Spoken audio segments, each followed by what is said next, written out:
You don't mind? Shalom, shalom, and welcome to STI, Suomi Torah International. Today we have a fifth part with author Lois Schurek and her book, The Revelation Timeline Revealed. Today we are in chapter 9, 10, and 11. Welcome, Lois. Thank you, STI, Gabrielle, and Daniel, for hosting me again this week. We are beginning in chapter 9, and we are going to look into Revelations chapter 17, where we will be studying the woman and the beast. As promised, I have elected to devote a separate chapter to the subject of the woman on the beast. Who is this woman? And which beast is she riding? It would appear the answer to the second question is easier, so I will start there. Revelation 17:7. And the angel said unto me, Wherefore didst thou marvel? I will tell thee the mystery of the woman and of the beast that carries her, which had 7 heads and 10 horns. We have already discovered who the beast with the 7 heads and 10 horns is. He is the Daniel 7 beast system, which will culminate with the rise of the little horn. If you remember, we did a lengthy study of this beast. The conclusion being the first beast of Revelation 13 is the same as the Daniel 7, both having 7 heads and 10 horns. Since no other verses in the Bible contain this criteria, it is safe to say the woman will be riding the same beast system from which the little horn will arise. I do not think she is riding the little horn, only the beast from which he comes. This should not surprise us either, because as we have already determined, this beast is a system of kings and false religious authority structures that span several thousand years. Let's leave this answer. Let's leave the answer to the second question for a minute to look at the first question. Who is the woman riding the beast? To see if we can solve this, let's read the entire chapter. So Revelation 17, 1 through 18. And there came one of the 7 angels, which had 7 vials, and I talked with me, saying unto me, Come hither, I will show unto thee the judgment of the great whore that sitteth upon many waters, with whom the kings of the earth have committed fornication, and the inhabitants of the earth have been drunk with the wine of her fornication. So he carried me away in the Ruach into the wilderness, and I saw a woman sit upon a scarlet-colored beast, full of the names of blasphemy, having 7 heads and 10 horns. And the woman was arrayed in purple and scarlet-colored, and decked with gold and precious stones and pearls, having a golden cup in her hand, full of abominations and filthiness of her fornication. And upon her forehead was written the name Mystery, Babylon the Great, the mother of harlots, and the abomination of the earth. And I saw the woman drunken with the blood of the saints and with the blood of the martyrs of Yahusha. And when I saw her, I wondered with great admiration. And the angel said unto me, Wherefore didst thou marvel? I will tell thee the mystery of the woman and of the beast that carries her, which hath the 7 heads and 10 horns. The beast that thou sawest is not, and shall ascend out of the bottomless pit, and go into perdition. And they that dwell on the earth shall wonder, whose names are not written in the book of life from the foundation of the world, when they behold the beast that was, and is not, and yet is. And here is the mind which hath wisdom. The 7 heads are 7 mountains on which the woman sitteth. And there are 7 kings, 5 are fallen, 1 is, and the other yet has not yet come. And when he comes, he will continue a short space. And the beast that was, is not, even he is the 8th, and is of the 7, and going into perdition. Then the 10 horns which thou saw are 10 kings, which have not received a kingdom as yet, but receive power as kings 1 hour with the beast. These have one mind, and shall give their power and strength unto the beast. They shall make war with the Lamb, and the Lamb shall overcome them, for he is the Lord of lords and King of kings, and they that are with him are called and chosen and faithful. And he said unto me, the waters which thou saw, where the whore sits, are peoples and multitudes and nations and tongues. And the 10 horns which thou saw upon the beast, these shall hate the whore, and shall make her desolate and naked, and shall eat her flesh, and burn her with fire. For Elohim has put it into their hearts to fulfill his will, and to agree and give their kingdom unto the beast, unto the words of Elohim shall be fulfilled. And the woman which thou sawest is the great city which reigneth over the kings of the earth. Thank you. The angels identified in the opening verse is the same one who poured out the 7th vial in chapter 16. We know the vials are the wrath of Yah. We also know Yah's wrath is the final scene on earth before the judgment. We can therefore conclude this chapter is not in chronological order. When we study the book of Revelation, it is essential for us to remember some information may be out of sequence. In the first verse, the angel informs us that he is showing John the judgment of the whore, but not the judgment of the beast. Interestingly, the whore's judgment is not performed at the command of Yah. It is the beast/dragon who gives the command and the 10 horns that carry it out. The judgment of the whore will happen during the time of the last great tribulation and before the judgment of the world. Let's skip ahead a few verses and begin at verse 8. We will return to verses 3 through 7 in a few minutes. In verse 8, we are told this: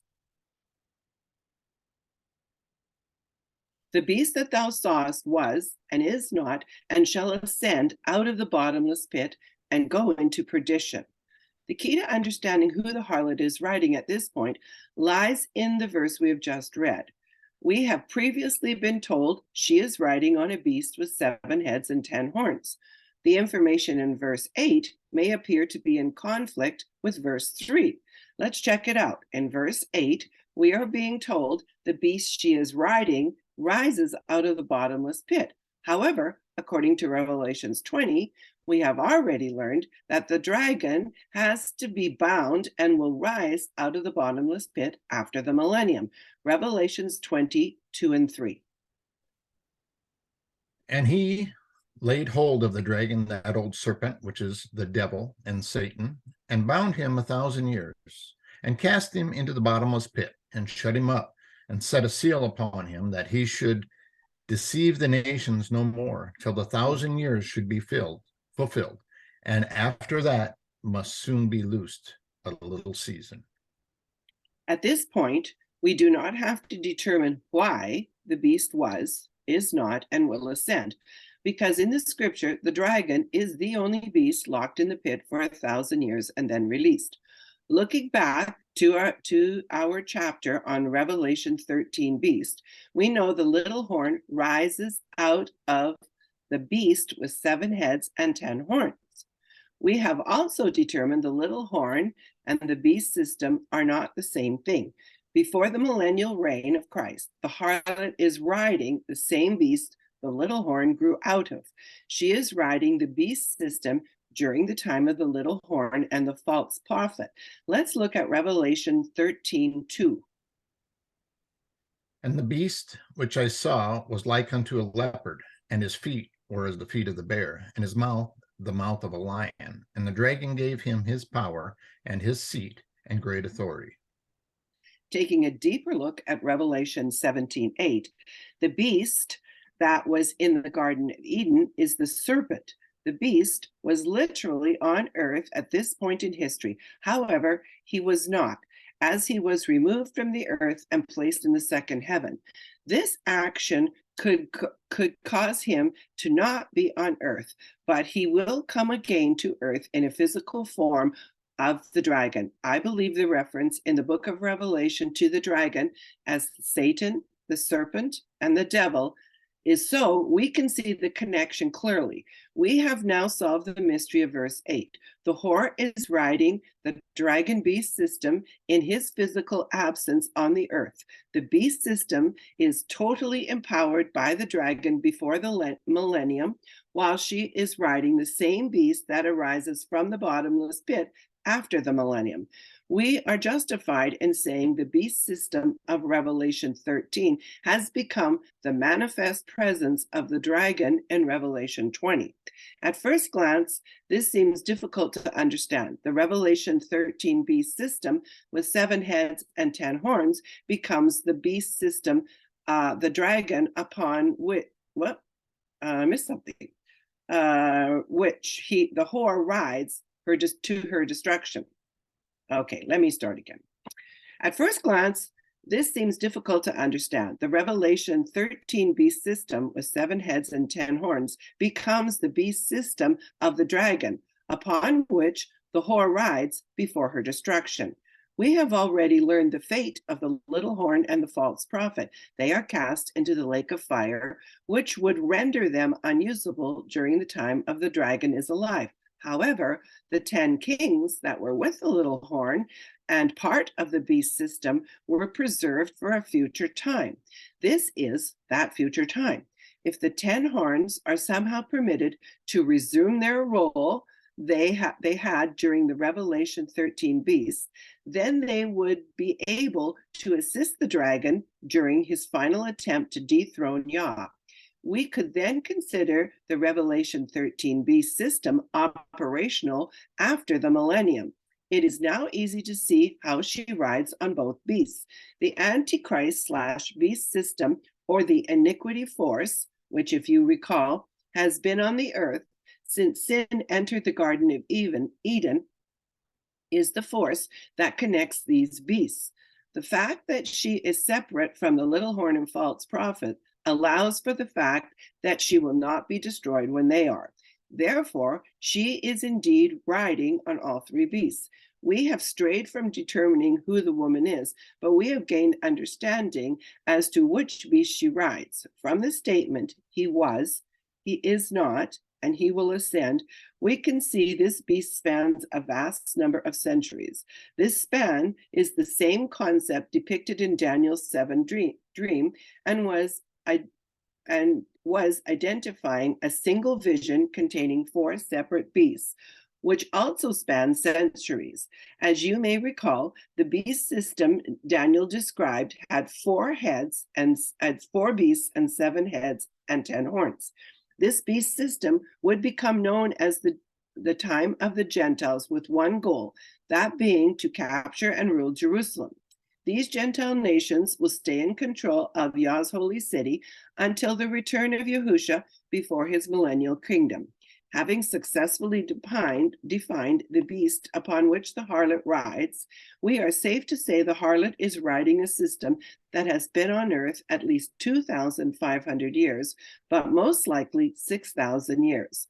Let's carry on. Verse 11 has more information to add. Revelation 11:17. And the beast that was and is not, even he is the 8th, and is of the 7, and goeth into perdition. Again, discerning the scriptures correctly, the beast that was and is not is part of the Antichrist beast system. The 8th beast will also be part of that beast system, as he is of the 7. This phrase is of the 7 is interesting. It is only used once in the whole Bible. Let's read verse 8 through 11 to determine if they agree with our findings. But before we do, we need to add another definition to our list. So if you're new, I have a list of definitions so that when I say Gentile nation or beast system, you'll know what I'm talking about. So this definition we're adding is Gentile nations. I define it as any nation not obeying the commands of Yod-Heh-Vav-Heh and not following the Torah and the Tanakh. So beast 8, Revelation 17, 8 through 11. The beast that thou sawest was, and is not, and shall ascend out of the bottomless pit, and go into perdition. And they that dwell on the earth shall wonder, whose names were not written in the book of life from the foundation of the world, when they behold the beast that was and is not and yet is. And here is the mind that has wisdom. The 7 heads are 7 mountains on which the woman sitteth.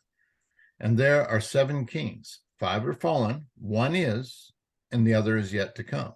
And when he comes, he must continue a short space. And the beast that was and is not, even he is the 8th and is of the 7 and goeth into perdition. This passage is a bit confusing because of how much information is attached to the word beast. Just to be clear, John is describing the beast upon which the woman is riding. We are told that the unsaved whose names are not written in the book of life will wonder when they behold the 8th beast. The fact that this group of people is described as not written in the book of life means there is a group of people on the earth at that time whose names are written in the book of life. Just one more proof that the rapture has not yet occurred. Behold is blipo in Greek, and it is Strong's G991. It means to see with the eye. Now let's look at wonder. It is Strong's G2296 and is the Greek word thaumazo and means to wonder, to look at in amazement, to behold. From this, we can see that the beast is real and will be alive on earth. Again, we are given a bit more information about the 7 heads. They are 7 mountains, and they are 7 earthly rulers, or kings, if you will. At this point in history, 5 have died, the 6th one is alive, and the 7th one will rule for a short while. It would appear we are being given a small timeline that pertains to the beast kings. The timeline is repeated twice with the addition of the phrase, even he is the 8th and is of the 7. We must ask ourselves, who are the 7? Being careful not to mix them up with the 10 horns, who are also called kings, but have no kingdom. The 10 horns will be brought to power when they join the 8th beast, giving him their allegiance, and in turn, they are granted authority with the dragon for a short time. Now back to our 7 kings. These 7 kings all have a distinct feature, that being the whore has been their driving force. She is depicted as sitting on them or ruling them. 5 of these kings have fallen or died, and the 6th is alive at the time of the writing of the book of Revelation, and the 7th is yet to come. When he arrives, this 7 king rules only for a short time. These facts would seem to fit perfectly with what we have already discovered in the book of Daniel. The 4 beasts with the 7 heads and 10 horns are also a timeline that will end with the ruler of the Gentile kingdom, the little horn, and he will rule for only 42 months.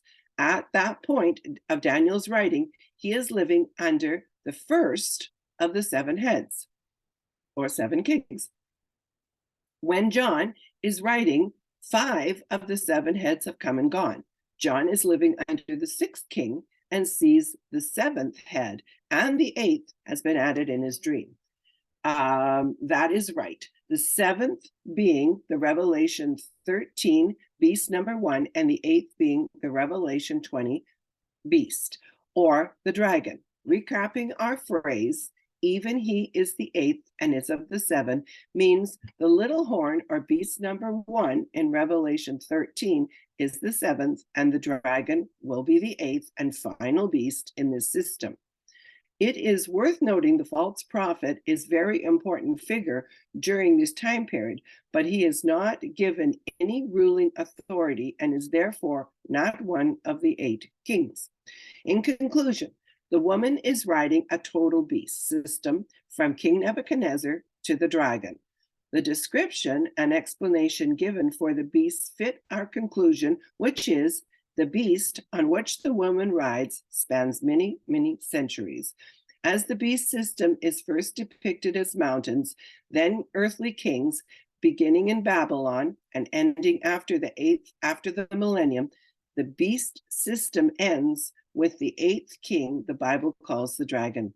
Let's interrupt our study of the woman to look at a little deeper into the 10 horns. So part 1, Revelations 2, 8 through 11. And unto the angel of the church of Smyrna write, these things saith the first and the last, which was dead and is alive.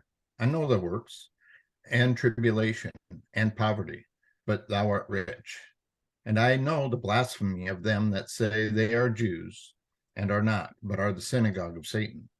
For none of those things which thou shalt suffer, behold, the devil shall cast some of you into prison, that you may be tried, and you shall have tribulation 10 days. Be thou faithful unto death, and I will give thee the crown of life. And he that hath an ear, let him hear what the Spirit says to the churches. He that overcomes shall not be hurt by the second death. In the above passage in Revelation 2, there is an interesting statement. I know the blasphemy of them that say they are Jews and are not, but are of the synagogue of Satan. This verse speaks of the 10 horns in the head of the 4 beasts recorded in Daniel 7. Why? Because the 10 horns represent the false Jewish religion that began in Babylon. These horns are depicted as being in the head of the 4th beast when Rome conquers Jerusalem. However, they started in the kingdom of Babylon and grew during the kingdoms of Medo-Persia and Greece. Throughout the centuries, they have had the time needed to incorporate their pagan ways of these nations into their worship of Yod-Heh-Vav-Heh. Thus, they say they are Jews, but are not. At the time of this writing, only Jews considered Yod-Heh-Vav-Heh their God.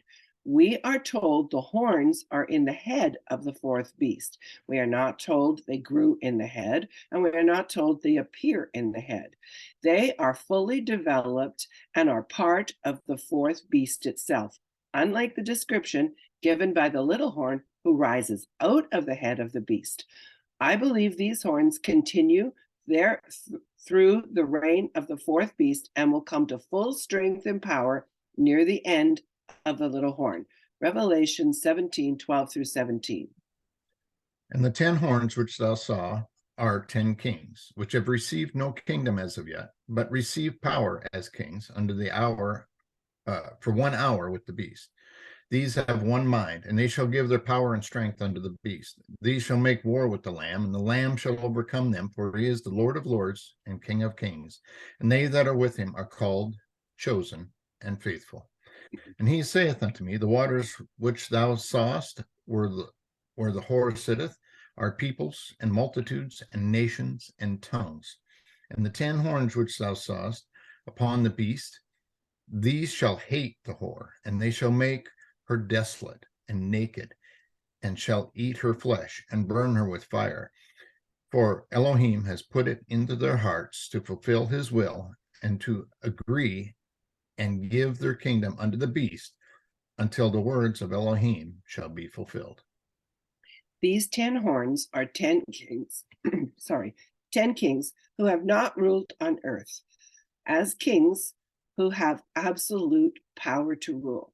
These 10 horns are ruled from behind the scenes for centuries to help further the kingdom of darkness. Their goal all along has been to bring the dragon to power while killing every true believer of Yahusha. They have hated Yah's chosen people, even though they are descendants of Abraham. So who are these 10 horns? To answer this, let's go back in history to when Israel stopped having Yahweh as their king. They sought to have a man over them rather than Yah. This was the starting point of the 3 major monotheistic religions claiming Torah as their foundation. I am not a historian, but it is easy to see that the Hebrew people did not have a permanent temple, mosque, synagogue, or church structure before this point. What they did have was a tent they moved with them, containing the Holy of Holies, and in this movable structure, Yah met with his people. Only after his people asked for a king did they build a permanent temple. When the Hebrew people were taken into Babylon, a blending of the Hebrew worship of Yah with the pagan worship of gods of Greece and Rome began to take hold. We see the evidence of this in the church today. Most denominations are structured after a Roman style of worship than the Old Testament biblical style of worship. By the time the Hebrew people came out of Babylon, the Talmud was born in their hearts of many, with the written form following soon after between 2 to 400 CE. It was the religious Jews who kept the Talmudic law that demanded Yahusha be put to death. This means the 10 horns were on the earth before the Roman Catholic Church, just like Daniel portrays. Fast forward 2,000 years, and it will be the same group of fake religious Jews who will demand the death of many true believers at the end of the Gentile period. The start of the Zionist movement began in Babylon with the Pharisees and will continue until the end, working with both beast number 1 in Revelation 13, plus the dragon, when he comes to power after the millennium. These false Jews appear to worship Yah, but their hearts are far from him. It is my opinion the elite Zionists will form the 10 horns who rise from the shadows of society. They will take control of the world by holding top-ranking jobs in organizations like CIA, FBI, Massoud, military, or technocracy, and business, ushering the first tribulation period in.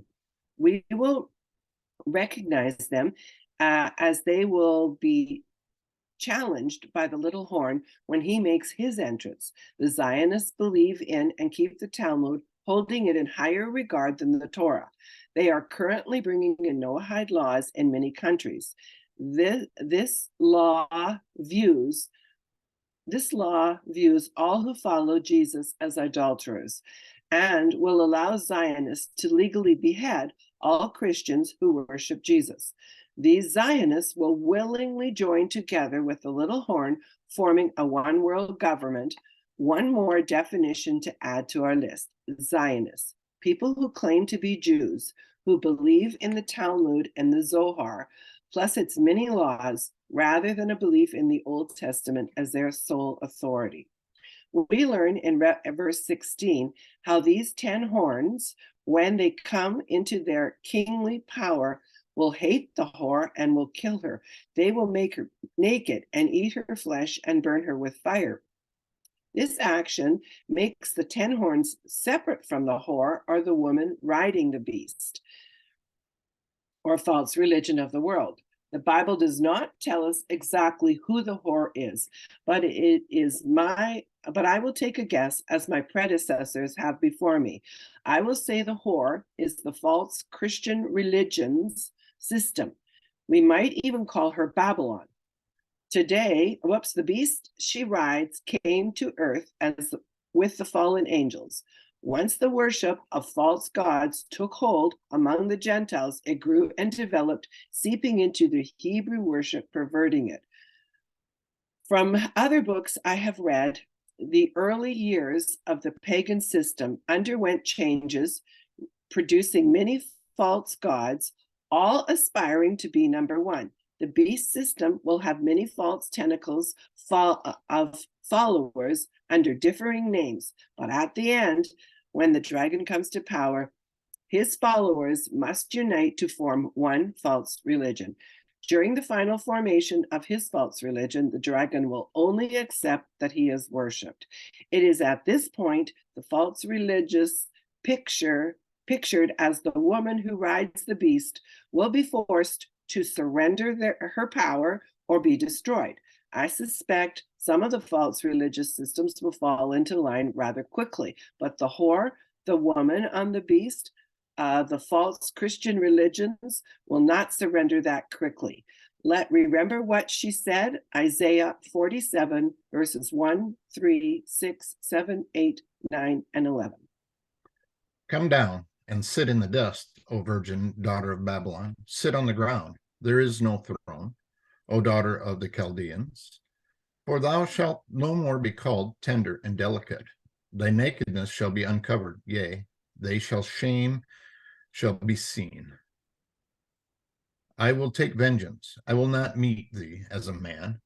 I was wroth with my people, and I polluted mine inheritance, and given them into thy hand. Thou didst show them no mercy upon the ancient. Hast thou very heavily laid thy yoke? And thou said unto, I shall be a lady forever, so that thou didst not lay these things to thy heart, neither didst thou remember the latter end of it. Therefore, hear now this, thou that art given to pleasures, that dwellest carelessly, that sayest in thine heart, I am, and none else beside me. I shall not sit as a widow, neither shall I know the loss of children. But these two things shall come to thee in a moment, in one day, the loss of children and widowhood. They shall come unto thee in their perfection, for the multitude of thy sorceries, and for the great abundance of thine enchantments. Therefore shall evil come upon thee, and thou shalt not know from whence it rises, and mischief shall fall upon thee. Thou shalt not be able to put it off, and desolation shall come upon thee suddenly, which thou shalt not know. The woman who sat on the beast system thought she was in control. She thought she was God. In fact, she called herself God while on earth. To her amazement and to her demise, the 10 horns will not tolerate her anymore. Today, the whore appears to be the Roman Catholic Church, of which the Pope is the leader. It is the largest false religion on the earth and has murdered more Christians and more innocent children than any other religion. Who then is left to destroy her? The Zionists, who have worked hard to control most of the commerce and to advance their cause. This new world order system has stayed in the shadows until just recently, but now they are bold, and soon they will be standing in the public square demanding our death, as well as the death of any religion unwilling to surrender and worship the little horn and the dragon. Everyone alive will be required to worship the beast and to take his mark. Everyone. As we have read, failing to surrender the power to the beast will result in utter destruction of them. 10 Horns Part 2. We're going to look at it from Daniel 7, 9 through 12. And I beheld till the thrones were cast down, and the Ancient of Days did sit, whose garment was as white as snow, and the hair of his head was like the pure wool. His throne was like fiery flame, and his wheels as burning fire. A fiery steam issued and came forth from before him. Thousands ministered unto him, and 10,000 times 10,000 stood before him. The judgment was set, and the books were opened. And I beheld then, because of the voice of the great words which the horn spake, I beheld even till the beast was slain, and his body destroyed, and given to the burning flame. As concerning the rest of the beast, they had their dominion taken away, yet their lives were prolonged for a season and time. Daniel 7:12 confirms that the rest of the horn leaders are stripped of their right to rule while their lives are prolonged. I looked at the meaning of the words season and time. Season is Strong's H2166, which means appoint season, to set aside, a time for special occasion. And the word time is Strong's H5732, which means a period of time, as a moment or a season. The lives of these 10 king horns have been spared for a future appointment, a season, a period of time. This will be when the dragon is revealed and released from the abyss. Daniel 7 tells us these king horns had their power removed. Revelation 17:12 reveals when that power will be destroyed. It says, at the appointed time. But they shall receive power as kings 1 hour with the beast. The goal of Revelation 20 beast is to make war with the saints, to stamp out every religion except the worship of himself, and to capture Jerusalem for eternity. The dragon will be loosed from the abyss, appearing on the scene, seizing his opportunity to rule the world during the void left by Yahushua's removal. He will begin the task of gathering his followers for the final war. Those who have rejected our Messiah will follow him. The dragon assigns the 10 horns their long-awaited authority. Today, the dragon and the 10 horns, together, the dragon and the 10 horns muster their massive army and ready themselves for the final epic battle of the ages, destroying both the whore and the saints. Revelation 19, 17 through 19. And I saw one messenger standing in the sun, and he cried, a great voice, saying to all the birds that are flying in the mid of heaven, come and be gathered together to the supper of the great Elohim, that ye may eat flesh of kings, and flesh of chiefs of thousands, and the flesh of strong men, and the flesh of horses, and of those sitting on them, and the flesh of all the free men, and the servants, both small and great. And I saw the beast, and the kings of the earth, and their armies having been gathered together to make war with him who sitteth upon the horse, and with his army. So now let's look at the description of the harlot. Finally, back to our first question. Who is the woman? I believe we have already figured that out. She is the false Christian religious system of the world today, which seems to be led by the Roman Catholic Church. But does Revelation 17 reveal the same conclusion? Verse 1, she is sitting upon many waters. In verse 2, she commits fornication with 10 kings. According to Strong's fornication, G4203 means to act the harlot, that is, literally indulge in unlawful lusts of either sex or figuratively practice idolatry. She sits on a scarlet beast having 7 heads, in verse 9, are 7 mountains, and 10 horns, kings that rule with the dragon. Verse 4, arrayed in purple and scarlet, decked with gold, precious stones, pearls, holding a golden cup of the abominations of the filthiness of her fornication. Verse 5 has written on her head, Babylon the Great, the mother of harlots, the abomination of the earth. In verse 6, drunken with the blood of the martyrs and of the saints. Verse 15, our waters are people, multitudes, nations, and tongues. In verse 16, she is hated by the 10 horns. They make her desolate, naked, and eat her flesh and burn her with fire.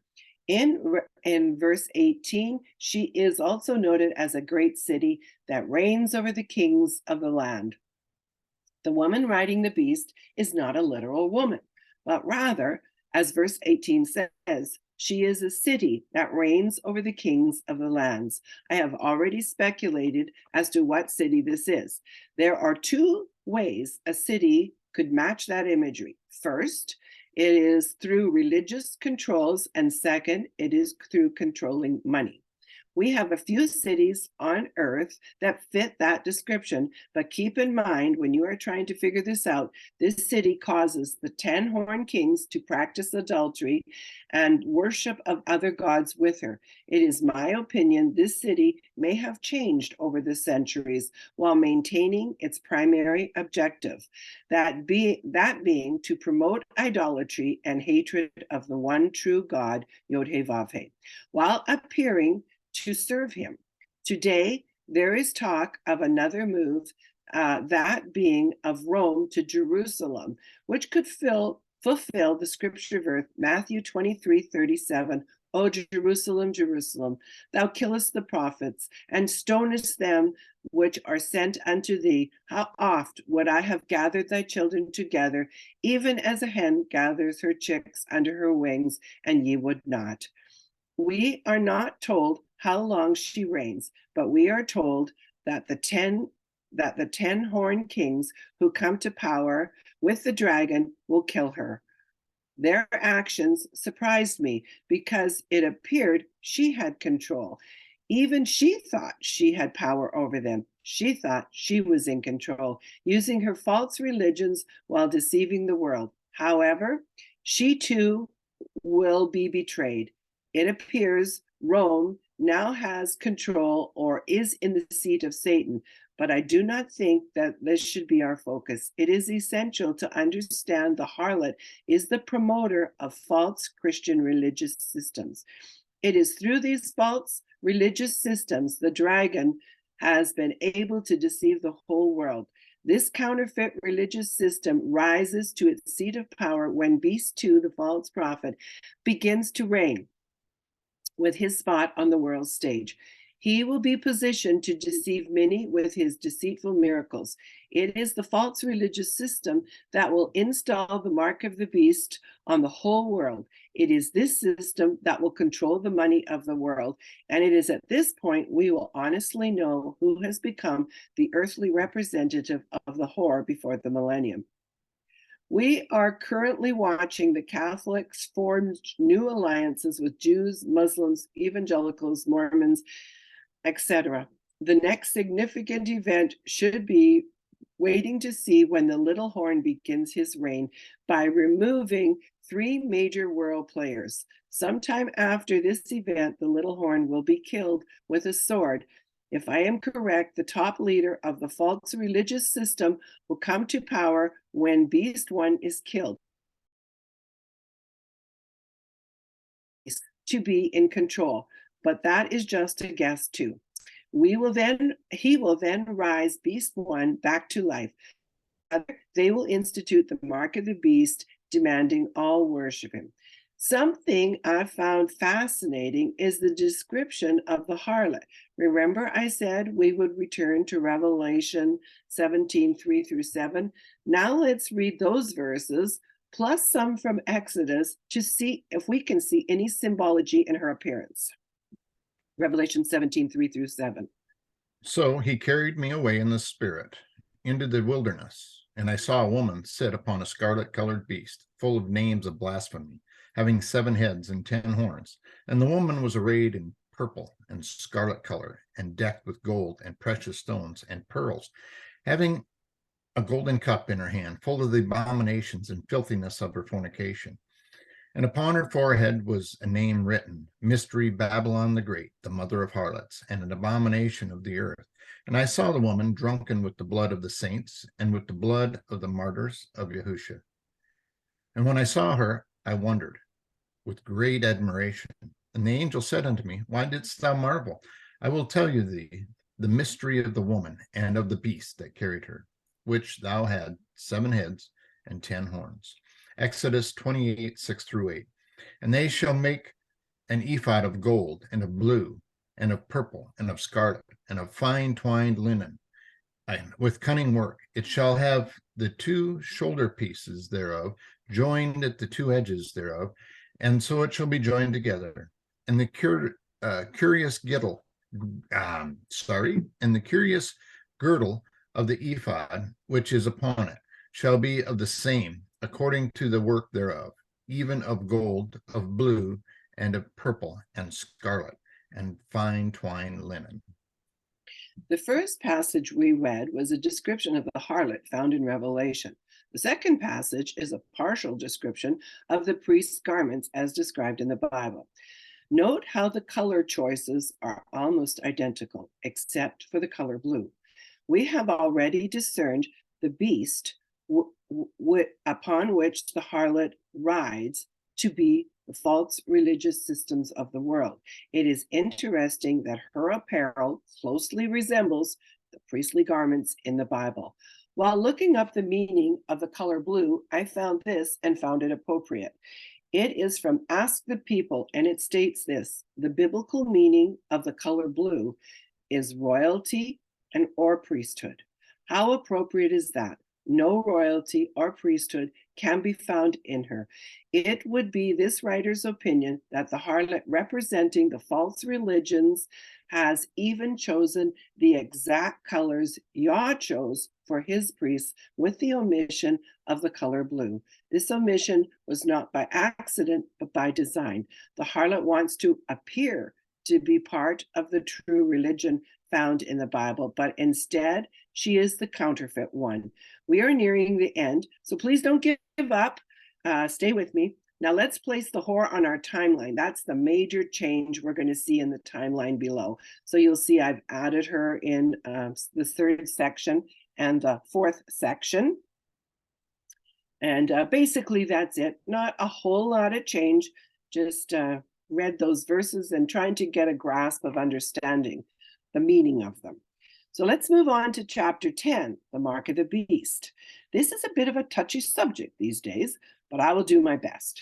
We have already read all the verses containing the word mark of the beast, and they are all found in the book of Revelation. So what is this mark? Mark is G5480, in Greek is kerygma, and means a scratch or etching. That is a stamp or a badge of servitude, or a sculptured figure, a statue, graven, or a mark. Revelation 13, 16, and 17. And he causes all, both small and great, rich and poor, free and bond, to receive a mark in their right hand or in their foreheads, so that no man might buy or sell, save he that have the mark, or the name of the beast, or the number of his name. The placement of this mark on the forehead is similar to where the seal of Yah will be placed on the foreheads of his servants. According to Revelation 13, 16, beast number 2 will cause all who want to buy or sell to take his mark in their right hand or their forehand. From the Greek meaning, we get a sense that this mark is real, not symbolic or concealed, since history does not record any such event where all of mankind could not buy or sell without a specific mark from a single leader. It is still a future event. With the development of biometrics, the lust for information, the mark will be used to facilitate the beast system to control humanity. We can now see how this could be a reality in our near future. Since the mark will be on the back of the hand or the forehead, it is most likely not a sculptured figurine. Therefore, it would be some type of scratch or etch or stamp. What I find interesting that it most likely will be visible, as all of the meanings given in Greek are easily seen. Like the definition suggests, this mark will act as a badge of servitude for all who own it, or be seen as something prestigious to own. It will not be given to everyone, only those who worship the beast, and only those who have given their lives in obedience to the beast system, and his system will be given his mark. And this kind of reminds me of where we are today with the Pope.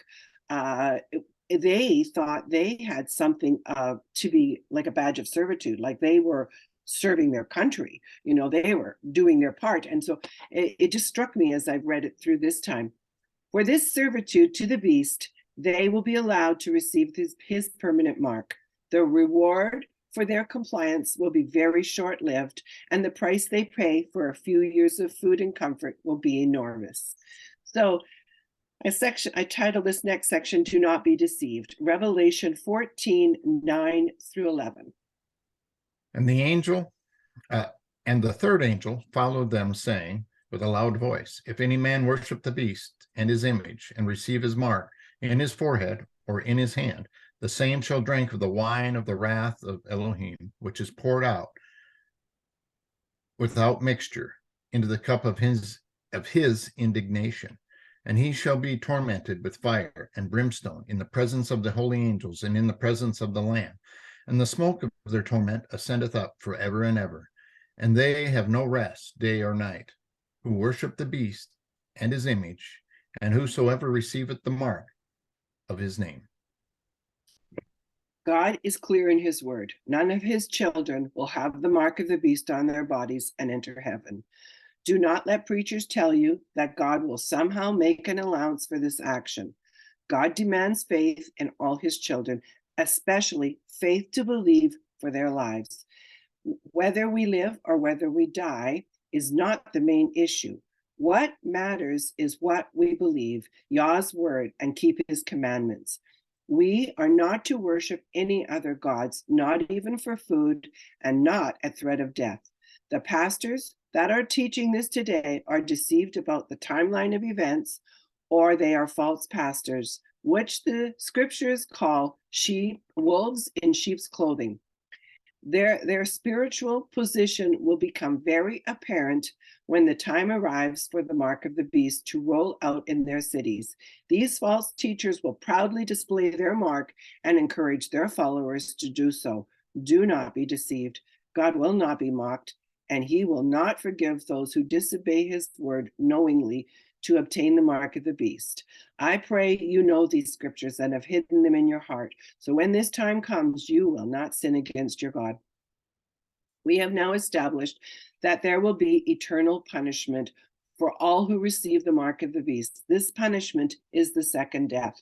However, we still need to clarify when the mark of the beast will happen, or have we already done that too? I think a quick review of Revelation 13, beast number 2, will establish that he is the one who demands allegiance to him, and beast number 1 and the image of the false beast, of the first beast. Revelation 13, 12 through 17. And he exercises all the power of the first beast before him, and causeth the earth and them which dwell in there to worship the beast, whose deadly wound was healed. And he doeth great wonders, so that he maketh fire come down from heaven on earth in the sight of men, and deceiveth them that dwell on the earth by the means of those miracles which he had the power to do in the sight of the beast, saying to them that dwell on the earth, that they should make an image to the beast, which had the wound by a sword, and did live. And he had power to give life unto the image of the beast, that the image of the beast should both speak and cause that as many as would not worship the beast, or the image of the beast, should be killed. He caused all, both small and great, rich and poor, free and bond, to receive a mark in the right hand or in their foreheads, so that no man might buy or sell save he that had the mark, or the name of the beast, or the number of his name. The mark of this beast is still to come, still prophetic, and still facing the faithful followers of Yahushua, should they be alive on the earth at that time. Although all through the Old Testament, we are instructed to be strong and be of good courage when the mark is being enforced. That is not a time to quit. Our God is faithful and strong and will do great exploits for us if we stand firm.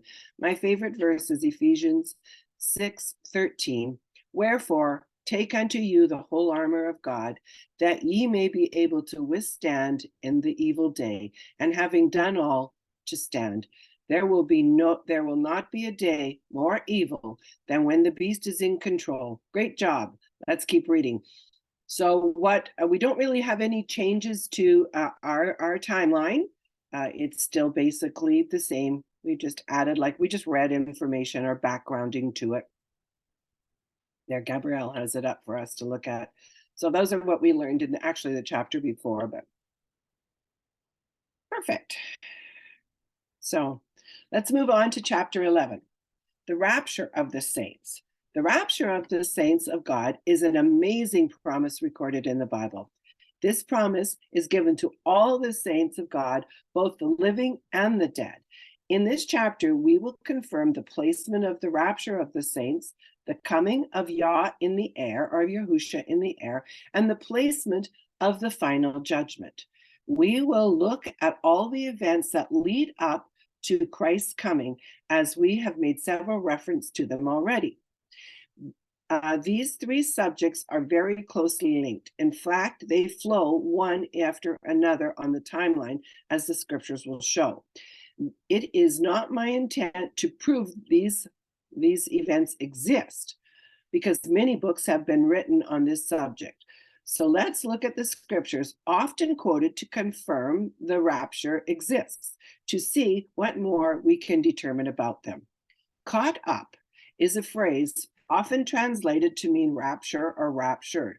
Although the word rapture does not appear in scriptures, in 1 Thessalonians 4:17 is a good example of what is meant when the word rapture is used by church folk today. 1 Thessalonians 4:17. Then we which are alive and remain shall be caught up together with them in the clouds to meet Yahusha in the air, and so shall we ever be with Yahusha. The Greek word used for caught up is Strong's G 138. It is harpazo, meaning to seize in various applications, to catch up away, pull, pluck, take by force. Thayer's records it this way: to seize, carry off by force, to seize on, to claim for one's self eagerly, or to snatch out of the way. What we find the Greek word harpazo means is rapture or caught up. I love the slight difference conveyed by Thayer's because I feel Christians alive at the time of the catching up or the rapture will be quickly snatched from the earth without warning. This suddenness will fulfill prophecies which state that we will not know the day nor the hour. It also fulfills the verse stating, in a moment, in a twinkling of an eye.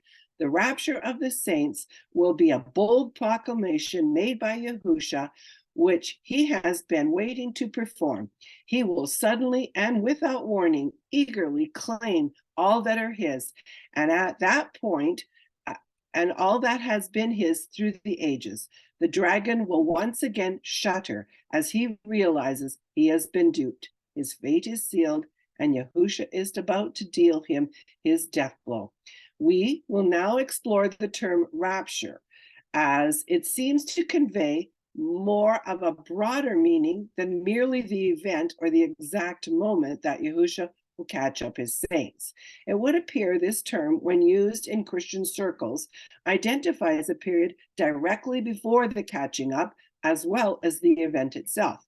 These events include the circumstances surrounding the dragon on earth, the return of Christ in the air, plus the catching up of the saints. We will be looking for evidence to connect all these three events in the next verses. We continue to watch for identifying factors as to when the rapture will happen, thus confirming its placement on our timeline. I have gathered a variety of popular verses to help us. Let's read them first. Then we will place them into a table, helping us see the events around the rapture and discuss them later. 1 Thessalonians 4:13 through 18. But I would not have you be ignorant, brethren, concerning them which are asleep, that ye sorrow not, even as others which have no hope. For if we believe that Yahusha died and rose again, even so, some of them also which sleep in Yahusha will Yah bring with them. For this we say unto you by the word of Yahusha, that we which are alive and remain unto the coming of Yahusha shall not prevent them which are asleep. For Yahusha himself shall descend from heaven with a shout, with the voice of the archangel, and with the trump of Elohim, and the dead in Messiah shall rise first. Then we which are alive and remain shall be caught up together with them in the clouds to meet Yahusha in the air. And so shall we ever be with Yahusha. Wherefore comfort one another with these words. 2 Thessalonians 2:3. Let no man deceive you by any means, for that day shall not come, except there come a falling away first, and that man of sin be revealed, the son of perdition. And then shall be revealed the lawless one, whom Yahusha shall consume with the spirit of his mouth, and shall destroy with the manifestation of his presence. 1 John 2:28. And now, little children, abide in him, that when he shall appear, we may have confidence and not be ashamed before him at his coming. 1 Corinthians 15:23 through 26. But every man in his own order, Christ the firstfruits, afterward they that are Christ at his coming. Then cometh the end, when he shall be delivered up from the kingdom of Elohim, even the Father, when he shall have put down all rule and all authority and power. For he must reign till he has put all enemies under his feet. The last enemy that shall be destroyed is death. 1 Corinthians 15:51 and 2. Behold, I show you a mystery. We shall not all sleep, but we all shall be changed. In a moment, in the twinkling of an eye, at the last trump. For the trumpet shall sound, and the dead shall be raised incorruptible, and we shall be changed. From the verses we have just read, let's look at the following table. So what I've done is list the verse and sort of the theme and then the circumstances around it. So 1 Thessalonians 14, verse 14, we read the catching up. So it says, shall not come except there be a falling away beforehand, and the dragon is revealed. So why did I choose the word dragon? Oops. Okay. So why did I choose the word dragon? Let's see. Yahusha, in verse 15, Yahusha's coming is what we see. Some people will be alive on earth, while others are dead and sleep in the earth at Yahusha's coming. And then in verse 16, Yahusha, Jesus, will descend from heaven with a shout and with the voice of an archangel and with the trumpet of God. So that's at his coming. In verse 16, the dead will rise first. That's the catching up. In verse 17, the living join the risen dead in the air. Again, the catching up. 2 Thessalonians 2:3, the dragon is revealed, consumed by the spirit of Yahusha's mouth and destroyed at Yahusha's presence. That's part of the rapture. 2 Thessalonians 2:8, the beast, the dragon revealed and consumed by the presence of God. 1 John 2:28, he shall appear. That's Yahusha's coming. 1 Corinthians 15:23, they that are in Christ at Yahusha's coming. The end comes. Yahusha Jesus destroys all other authorities and power. Yahusha Jesus delivers his kingdom to his Father. That's at his coming. Yahusha, in verse 25, Yahusha puts all his enemies under his feet at his coming again. Verse 26, Yahusha's last enemy, death, is destroyed at his coming. In 1 Corinthians 15:51 and 52, all are changed at Yahusha's coming. And verse 52, in a moment, in a moment, at the last trump, all are changed and made incorruptible. In these passages of scripture, the connection between these three events is unmistakable. One event cannot happen without the other. Christ will return in the air with a mighty shout, and the last trump will sound. This will initiate the resurrection of the dead in Christ, followed by the rapture of the saints. These two events will be followed immediately by the destruction of the dragon and those who do evil and are alive at his time. The sinful will be killed by Yah. Then together with the wicked dead, they will be resurrected at the final judgment. All authority at this point must and will be Yahusha's, and he will deliver his kingdom to his Father. Not a lot of descriptive detail are stated in these verses as to how Yahusha destroys the dragon, yet it is very apparent he does.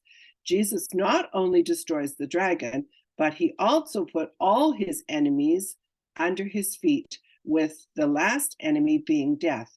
It is interesting that the enemy death is the first mentioned in the garden.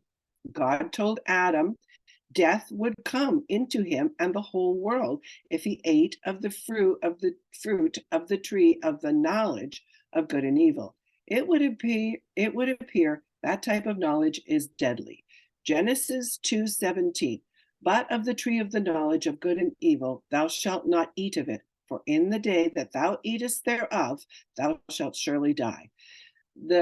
And death did come. I can't help but wonder if the fruit on the tree represented and contained the iniquity force, the very sin nature of the devil. Was the fruit the sin in its physical form? If this were possible, then the forbidding of the eating of the fruit is entirely understandable and much more severe than merely disobeying and eating a shiny red apple. This would mean that when Adam consumed the fruit, he consumed the very essence of death. Adam put death into his body, allowing the iniquity force to control him. Since Adam was instructed to guard the garden against sin, the eating of the fruit constituted a failure to do so, thus bringing death on him and on all humanity, including his wife and the earth. This deeper meaning given to the fruit could explain why death must be destroyed. God is not speaking about a physical death, although that is part of it. He is talking about our spiritual death, our separation from him. Sin separates us from Yah. Separation must be destroyed before eternity begins. Examining the first three seals, we notice the riders have no name. We are told they sit on horses. However, the fourth rider is given a name. Thus we read Revelation 6:8.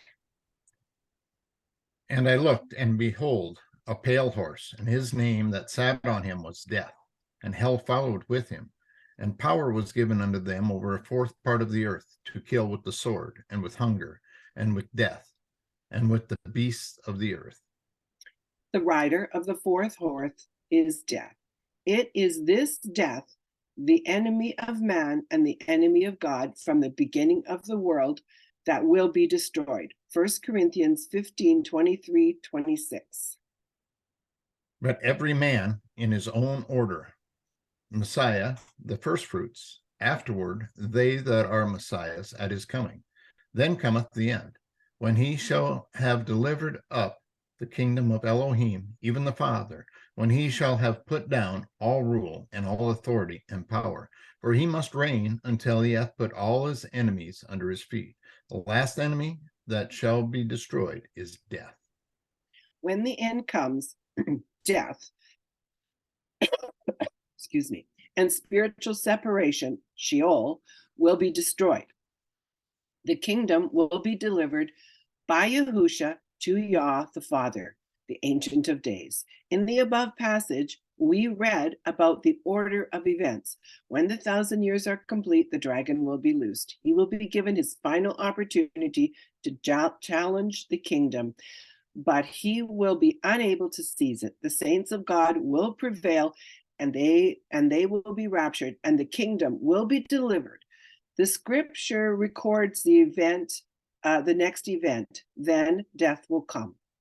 Just in case we are not sure which end this is, then the end will come. Just in case we are not sure which end this will be, it is the end of all power, all rule, all authority, and the essence contained in the fruit of the tree, the very knowledge of good and evil. The enemies of Yahusha will come to a total and complete end. This is such good news because we have hoped that all wrongs will be right. We have hope that all wrongs will be righted and that we are serving a living, eternal Yah. It is also good news for our timeline as it confirms the order of events for us. We already know the dragon will appear after the millennium and that his destruction will happen when he completes his short and final attempt to seize the kingdom. Therefore, the return of Christ in the air, together with the catching up of both the living and the dead, will appear after the millennium and after the loosing of the dragon. Another proof that all these events may occur at the very end of time is the fact that Yahusha destroys all evil, then he delivers up his kingdom. He would be unable to deliver up his kingdom until after he had established it and defended it against the dragon's final attempt to destroy it. So who is the restrainer? There is another passage that adds more information about the destruction of the dragon at the end of the age. Paul opens the second chapter of 2 Thessalonians by qualifying what he is talking about, which is the coming of Yahusha. Then he makes sure we understand exactly which coming he is referring to. Paul states, when he gathers us to himself, not when he comes to rule the earth for 1,000 years. Therefore, Paul has to be addressing the rapture. With the context set, let's read 2 Thessalonians 2, 1 through 12. And now we beseech you, brethren, by the coming of Yahushua HaMashiach, and our gathering together unto him, that you should not soon be shaken in mind, or be troubled, neither by spirit, nor by word, nor by letters, for as from us, as that day of Messiah is at hand. Let no man deceive you by any means, for that day shall not come, except there come a falling away first, and that man of sin be revealed, the son of perdition, who opposeth and exalteth himself above all that is called Elohim, or that is worshipped, so that he, as Elohim, sitteth in the temple of Elohim, showing himself that he is Elohim. Remember ye not that when I was with you, I told you these things, and now ye know that what withholdeth, that he might be revealed at his time. For the mystery of iniquity doth already work, and he who now letteth will let, until he be taken out of the way. And then that wicked be revealed, whom Yahusha shall consume with the spirit of his mouth, and shall destroy with the brightness of his coming. Even him whose coming is after the working of Satan, with all power and signs and lying wonders, and with all deceivableness and unrighteousness in them that perish, because they receiveth not the love of the truth, that they might be saved. And for this cause Elohim shall send them a strong delusion, that they should believe a lie, and that they might be damned who believe not the truth, but have pleasure in unrighteousness. Verse 7 holds the key we need to take hold of, the mystery of iniquity. Much has been written of who the restrainer is. The Bible states that he is the one who letteth, according to the verse 7. So who is he? And how will he be removed? This fact remains. When he is removed, the dragon will be freed to rule the world. I will not go into who or why people believe what they believe about the restrainer. However, if you are familiar with other theories, you will see that this writer's opinion appears very different than most. We are told the mystery of iniquity is already at work, and it is the iniquity force we addressed in Seal 1. When Satan deceived Adam in the garden, then who is he who let, and what is he letting? Yahusha made all things. He allowed the serpent to enter the garden, and he placed the tree of knowledge of good and evil in the center of the garden. Yahusha gave Adam the job of defending the garden, but he failed, and it is Yahusha who still lets today. Yahusha will keep letting until the end of the Gentile age. It is the iniquity force Yahusha is letting happen on the earth today. However, our job is to stop the iniquity force on the earth, but that is another book.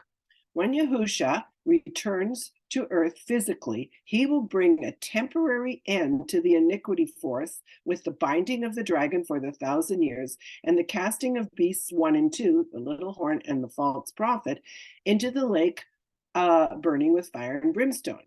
He then proceeds to set up his millennial kingdom. After 1,000 years, Yahusha is taken out of the way. Yes, out of the way of the wicked one, the lawless one, the devil himself.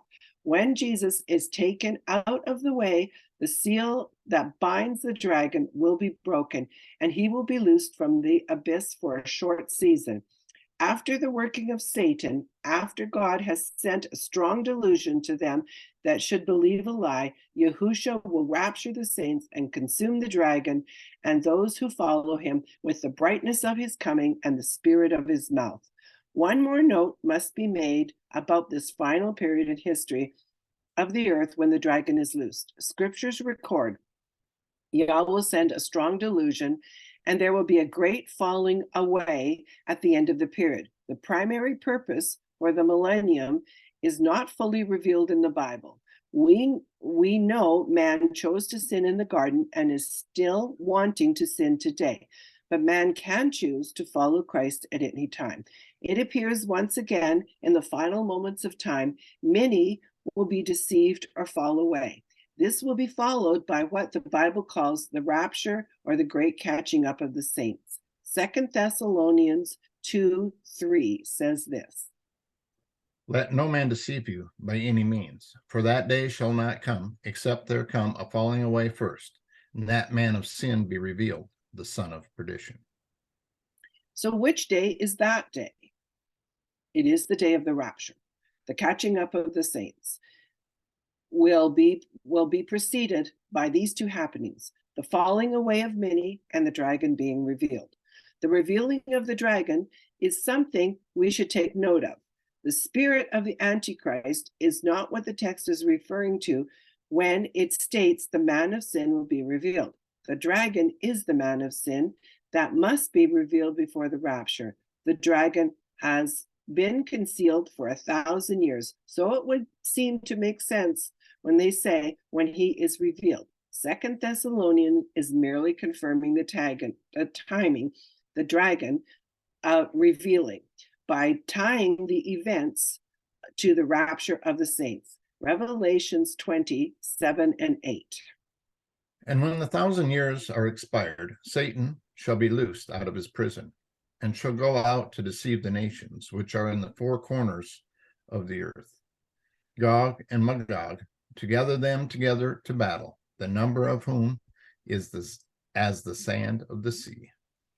That will be a lot of people who will be deceived, or who will, for some reason not recorded here, follow the dragon into battle against Yahushua. The Bible records a scene I find very interesting in Matthew 13. Here Jesus is teaching a parable of the tares and the wheat. In verse 30, Jesus states, "Let both grow together until the harvest. And in the time of harvest, I will say to my reapers, gather ye together first the tares, and bind them in bundles to burn them, but gather together the wheat into my barn." Jesus goes on to explain this. Matthew 13:37 through 43. And he answered and said unto them, He that soweth the good seed is the Son of Man. The field is the world. The good seed are the children of the kingdom, but the tares are the children of the wicked one. The enemy that sowed them is the devil. The harvest is the end of the world, and the reapers are the angels. Therefore the tares are gathered and burned in the fire. So shall it be at the end of the world. The Son of Man shall send forth his angels, and they shall gather out of his kingdom all things that offend, and them that which do iniquity, and shall cast them into the furnace of fire. And there shall be wailing and gnashing of teeth. Then shall the righteous shine forth as the sun in the kingdom of their Father. Who has ears to hear, let him hear.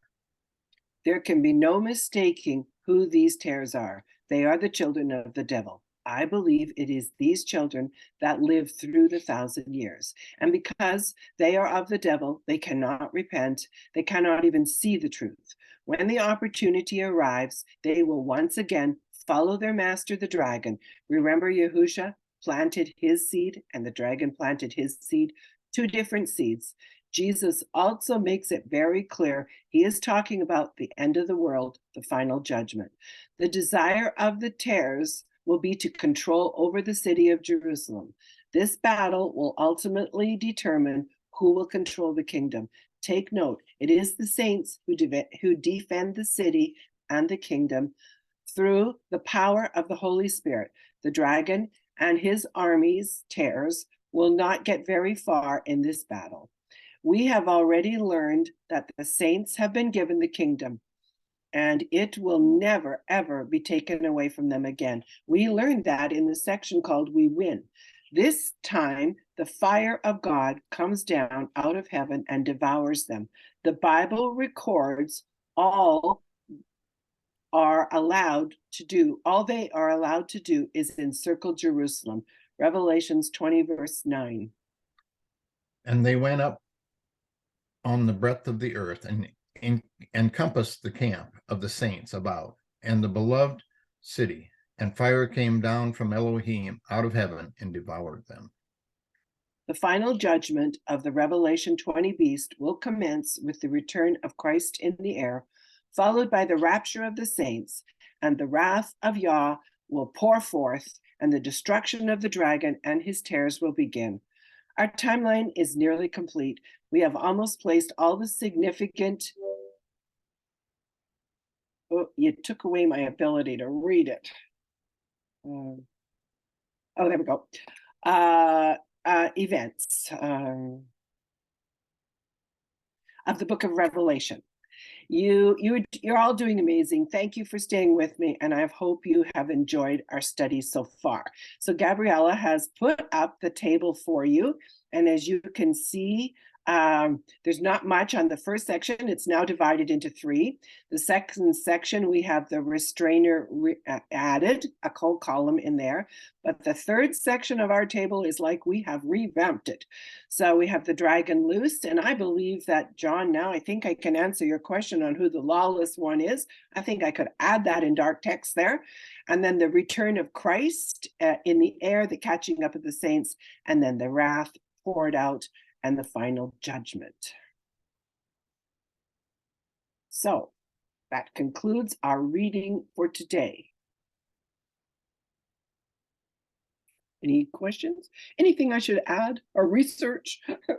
You know, I'm gonna deal honestly, because as I study this, and I thought some of my arguments, whatever, were very thin. But at the time, Yah has not revealed any more to me than just this thin little bridge connecting things. And so I pray that that it's right, and I pray that more revelation will be given to it.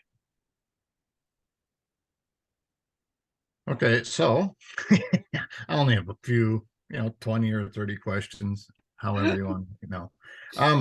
So kind of going back, and we'll kind of work our way through it a little bit. When you're speaking of the 5 kings, and you began in Daniel with the 5 kings, why Daniel? Because it says in Revelation 5 where one is and one is yet to come. I believe the first king was actually Nimrod, who would have been before Daniel's time.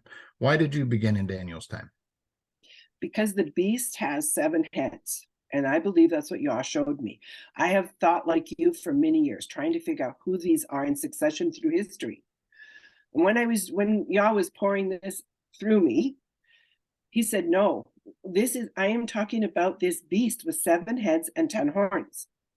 So you must start there. Yes, those have existed in history. And yes, they are a cyclical part, like a partial of it, fulfillment of it. But he said, this that I'm talking about right here starts here. So that's what I did. Mm-hmm. And so who would your 7th king be? The little horn. No, he would be the 8th, right? No, the 8th is of the 7th. No, the dragon is the 8th. The dragon. So you're thinking, okay, I'm confused then, because my okay, go ahead. So let's just go. Nebuchadnezzar is head 1. Mm-hmm. Medo-Persia is head 2.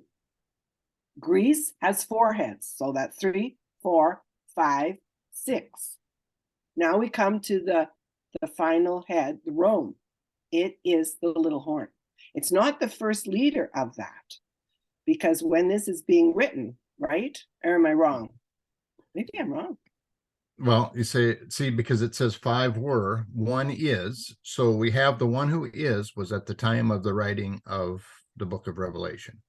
Well, I think was actually oh, John just lost it. So Roman was it Nero?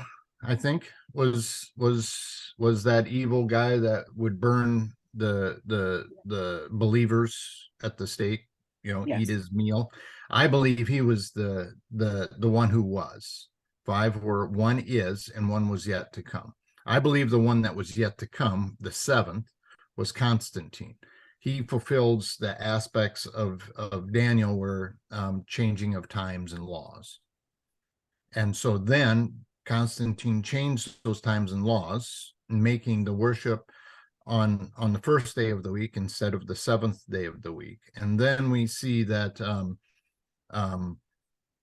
200 years later, a pope made it law, which you pointed out that many believers, somewhere between 400 and 600 million believers that the Catholic Church killed. And many of those, some were for writing, putting it into English, putting it into the King's language.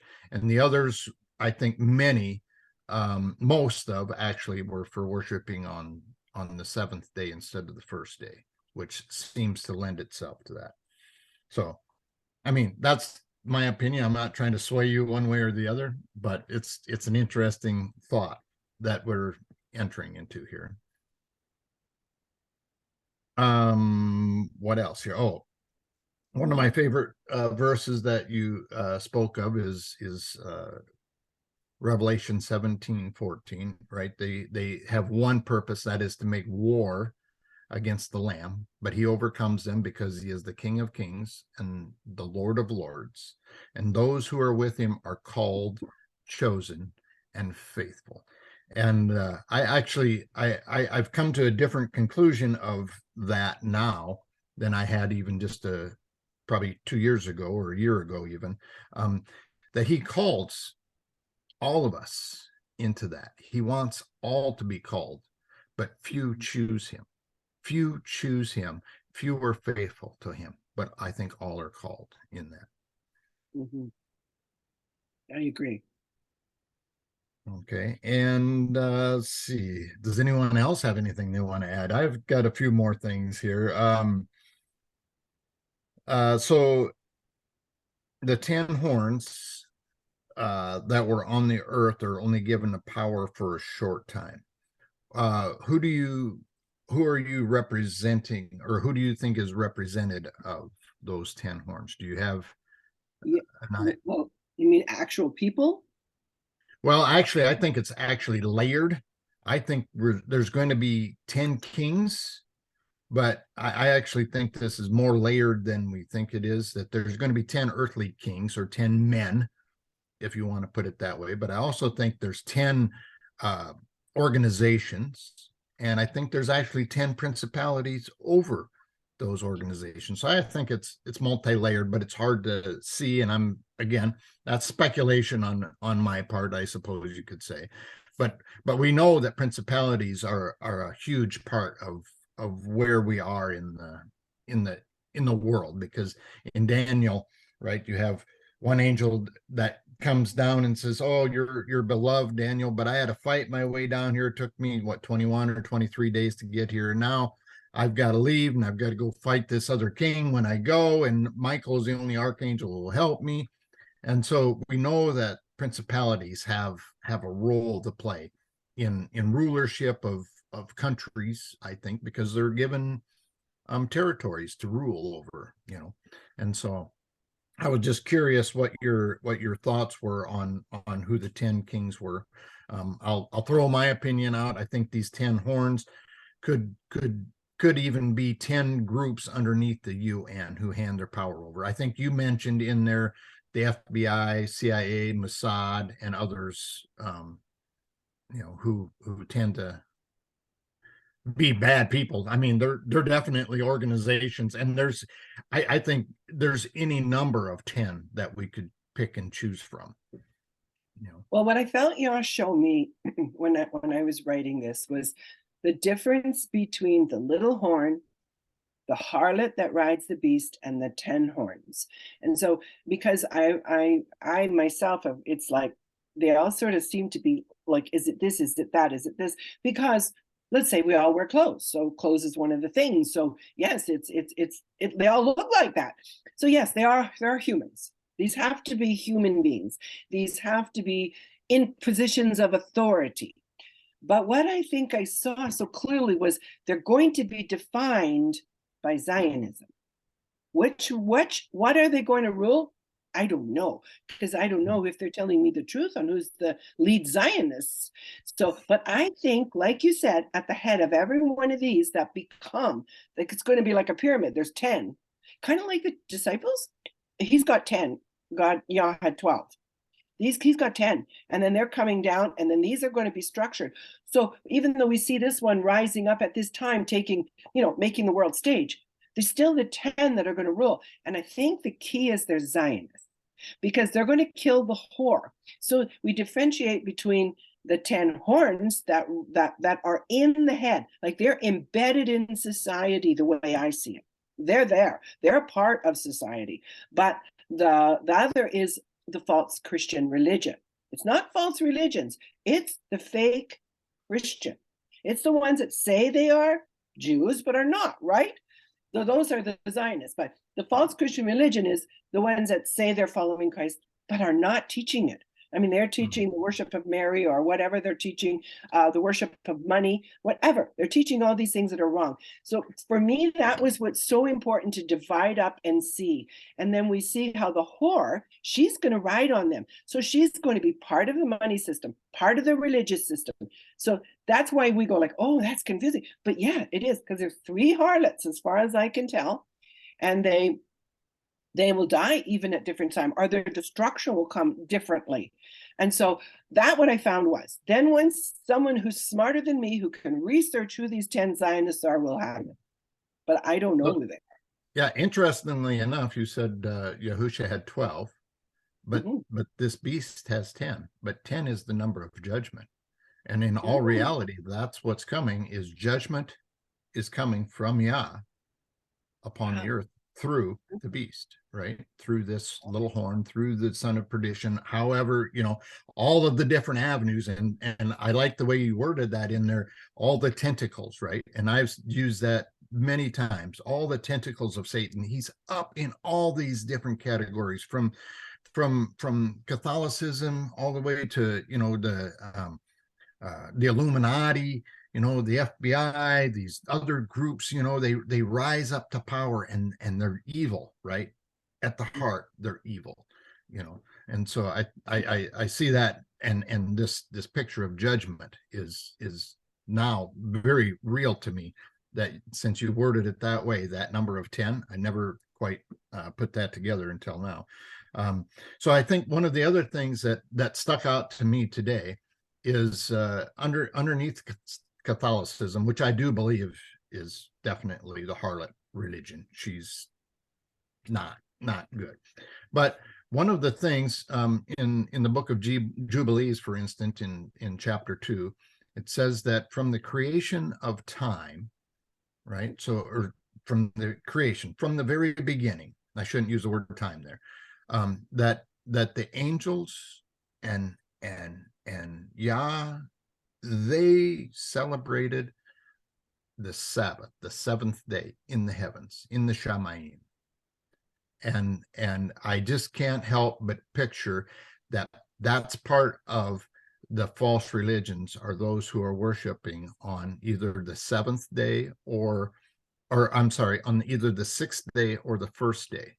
And both of those are sister religions. Catholicism basically started Islam, through Muhammad and all of that.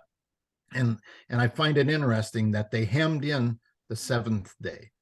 So you have the Muslims who worship on the 6th day, and you have the Catholics and all. I personally believe all who were worshiping there, because Catholics themselves say, if you're worshiping on the 1st day of the week, you're underneath our umbrella, you're underneath our yoke. And I think that is that yoke to Rome that so many Christians don't want to sever. They want to keep hold of that. They may say that Catholicism is evil and all of those things, but they don't want to break that yoke to worshiping on the 1st day of the week. I totally agree. That's why I came out of it, because I saw that it was wrong. And I'm not to judge them. That's not our judge, is to judge our brothers and sisters in Christ. Yah leads us to the truth. And that's what's so important. All we can do is present the truth, present the truth of his name, present the truth of keeping his food laws, present the truth of, and we're not under law. It's a totally different thing. We keep the law. And I tell people, do you not understand? If you go out and you drive on your road that says 50 and you drive 50, you haven't fulfilled it, and it never has to be driven at 50 again. Like, you kept it. It's when you don't, when you go 70, now you'll get a ticket and you'll find out you didn't keep it.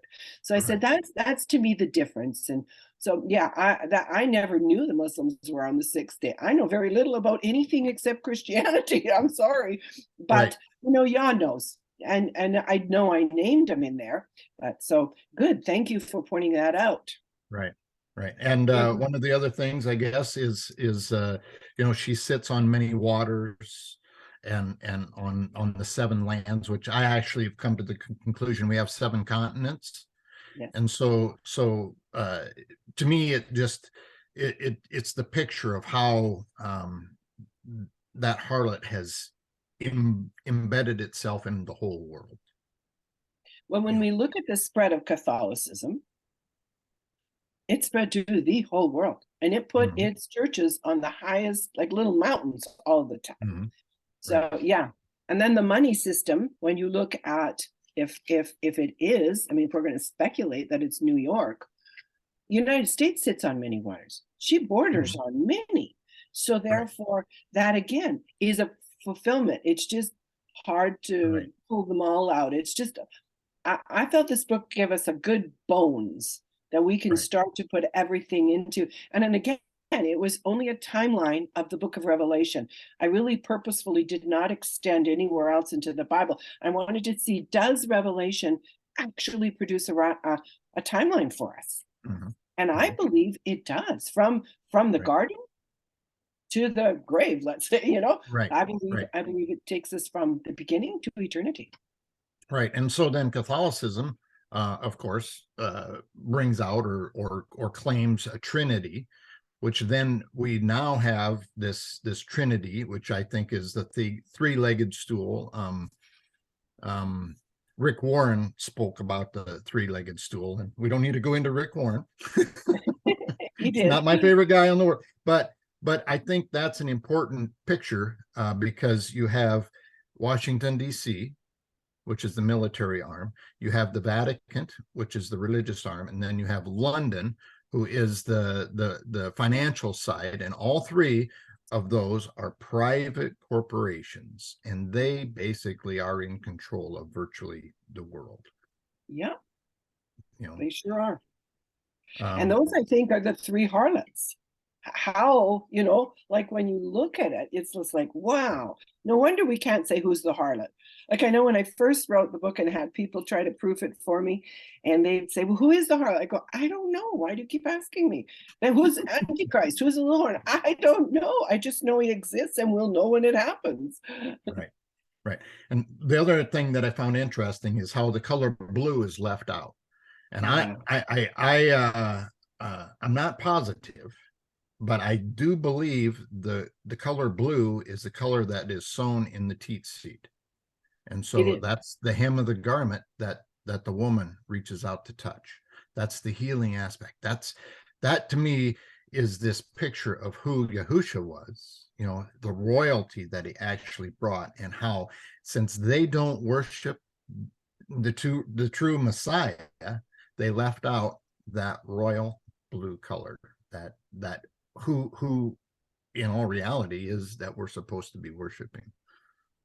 John, I remember when I was working on that section, and Yah said, do this. And I said, why? And then he showed me the blue is missing. I said, well, what does that mean? And I put my first search in, and up popped that Ask the People. I don't even know what Ask the People is. And I went, well, isn't that cool? She is the false religion. And we're going to have a one world government, a one world religion, and a one world monetary system. And I went, she is it. And how much scarlet do we see when we see that religion presenting itself even to the scarlet shoes? I mean, unbelievable. So that says to me the scarlet beast. I'm like, wow. I don't know if I have it all, but that was really a revelation to me that I think that was purposefully left out, because because the dragon knows his wickedness. He knows there's no righteousness in him. He could not counterfeit that. He's done a good job of counterfeiting everything else, but that blue he did not touch, and I think it was for a reason, because I think it represents Yahusha. Although I've never done a study in it, I don't know. Right. But like you said, the hem of the garden, the tzitzits, those things, yes. Right.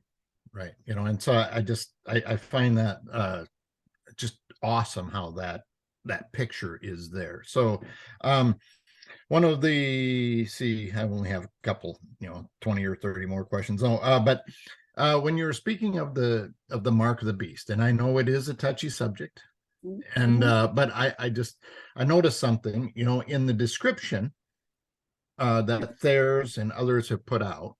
It seems to be a visible mark or visible brand, and everyone wants to claim that. However, in Revelation 13, 16 through 17, and in Revelation 14, 9 through 11, the word that it's used is not on, it's in, a mark in the hand, a mark in the forehead. And so if it's in, then is it a visible brand? So, I mean, that's just something that I noticed today as we were going through this, because I've heard the argument the one way and I've heard it the other way, and I'm not trying to make an argument. I'm just saying, I think I actually want to look into what the word in is in that. I was just going to say that. That's what I was going to say. Is there a differentiation, or is it one of those words like "oh" or whatever that you can differentiate like 20 different ways? If it is, we have no way of knowing. But what I saw as I was reading, literally, John, right now, and first I want to thank you. You present questions in a very non-confrontive way, which I really appreciate as just someone who tried to do a task. And so, but what I saw today when I was reading it, and I was going to try to get my paper and write, but I can't read and write, and you brought it back, is, will Yah's mark on our forehead be visible or not? Right. If it is, it's got to counterfeit it. Right. It, like, to me, if we're going to be able to see that mark written on our forehead, he's going to do the very same thing. So maybe not counterfeit, but copy. Maybe I used the wrong word there. But why would he make an invisible one when he's going to want to make it his? He's going to be claiming them just as Yah is claiming his. And when I was reading, I went, oh, I see it, but how do I record it? So that when you do that study, include me when you get an answer, because I really think we're going to find there's a parallel there. Another book could be written. Right. See all the books we can write? Right. See, there's another, that's coming out of Ezekiel 8, right? Where he's the inkhorn and putting the mark on our head, which I think that's a very important aspect in understanding the book of Revelation is those first several chapters of the book of Ezekiel. Okay, so one of the very last thing, well, you spoke of the rapture, and you brought it out that your belief in the timeline of that is at the end of the seventh day, at the end of the millennium.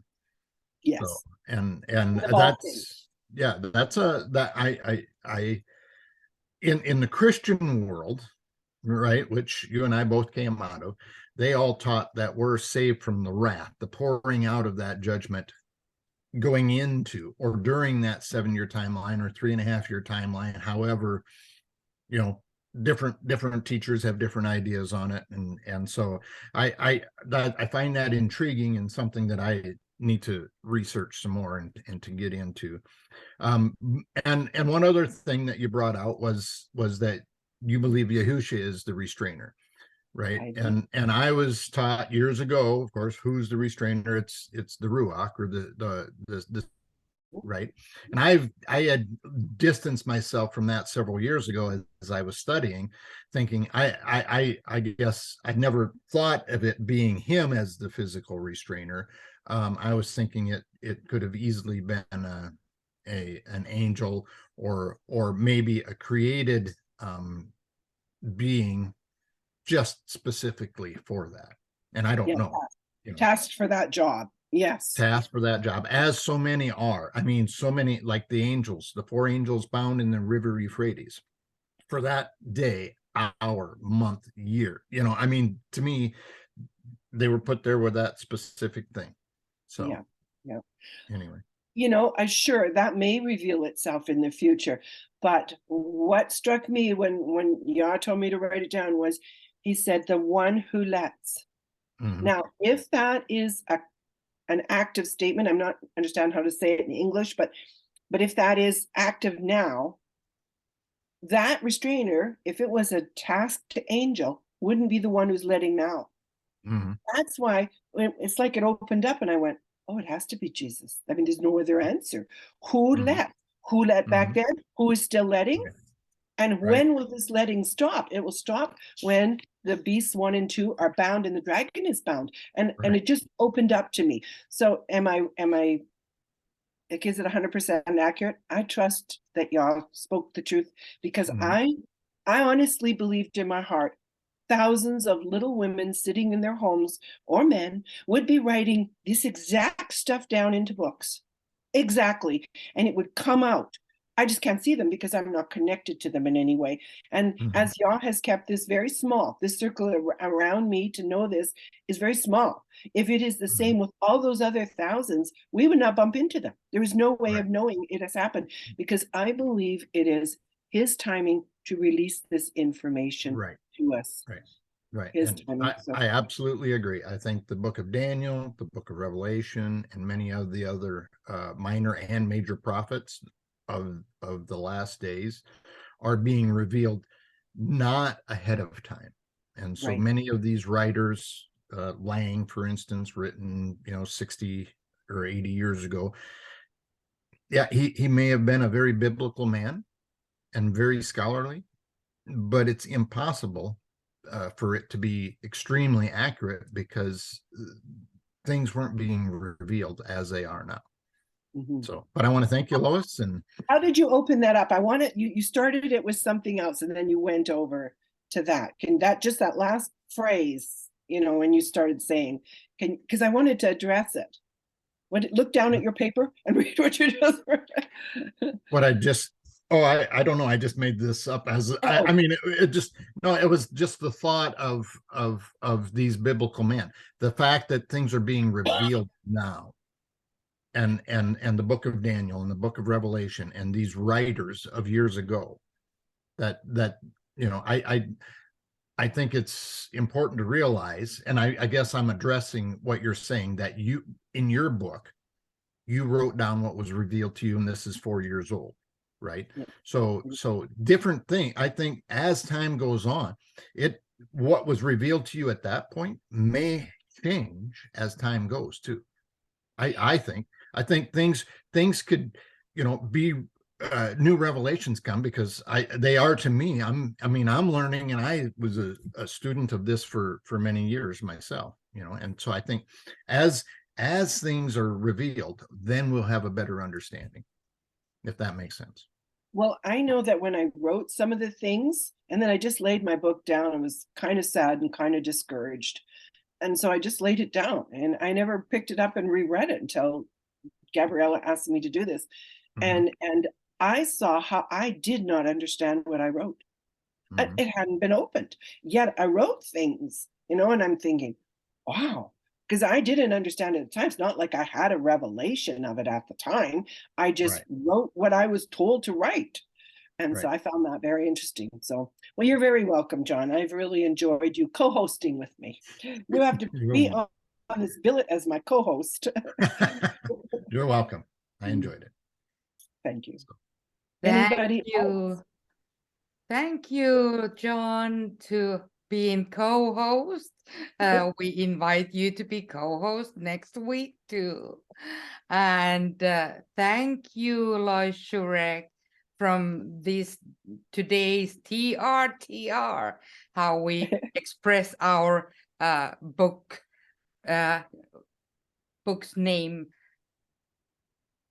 And I would like to invite the viewers to come back to part 8 next time, same weeks, same weekday, and same time.